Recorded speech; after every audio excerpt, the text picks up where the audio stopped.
রাজনীতিতে খারাপ সময় বেশি দিন থাকে না। আপনার আওয়ামী লীগ 16-17 বছর এত সুন্দরভাবে দেশটা চালাইছে, কোনো বিদ্যুতের সংকট ছিল না, ঘরে ঘরে বিদ্যুতের আলো শেখ হাসিনা দিয়েছিল, গ্যাসের সংকট ছিল না, কোনো তেলের সংকট ছিল না, মানুষ নিরাপদে বসবাস করতে পারত, মানুষের জানমালের নিরাপত্তা ছিল, দেশটা উন্নয়নের একটা রোল মডেল হয়েছিল, মানুষ বাংলাদেশ নিয়ে গর্ব করত যে আমার জন্ম বাংলাদেশে।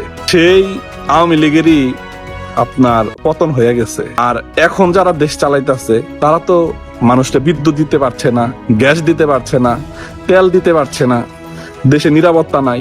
প্রতিদিন কোনো না কোনো জেলায় অসংখ্য পরিমাণ মানুষ হত্যা হচ্ছে, গুম হচ্ছে, ধর্ষণের শিকার হচ্ছে। তাহলে এরা কিভাবে ক্ষমতায় বসে থাকবে? আওয়ামী লীগ এত সুন্দর করে দেশ চালিয়ে আওয়ামী লীগই ক্ষমতায় টিকে থাকতে পারে নাই। আর এই জামাত বিএনপিরা এই দেশটার একটা জাহান্নাম বানিয়ে ফেলাইছে। তাহলে তারা আশা করে কিভাবে যে বাংলাদেশের ক্ষমতায় তারা দীর্ঘস্থায়ী হবে? তারা বেশি দিন ক্ষমতায় থাকতে পারবে না। এই দেশ আবার আওয়ামী লীগের হাতে আসবে, আবার শেখ হাসিনার হাতে আসবে।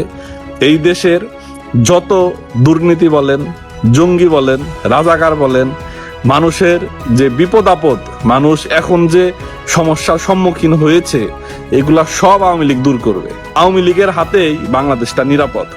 এর জন্যই বললাম যে রাজনীতিতে খারাপ সময় বেশি দিন থাকে না। আওয়ামী লীগের এই খারাপ সময় খুব অচিরে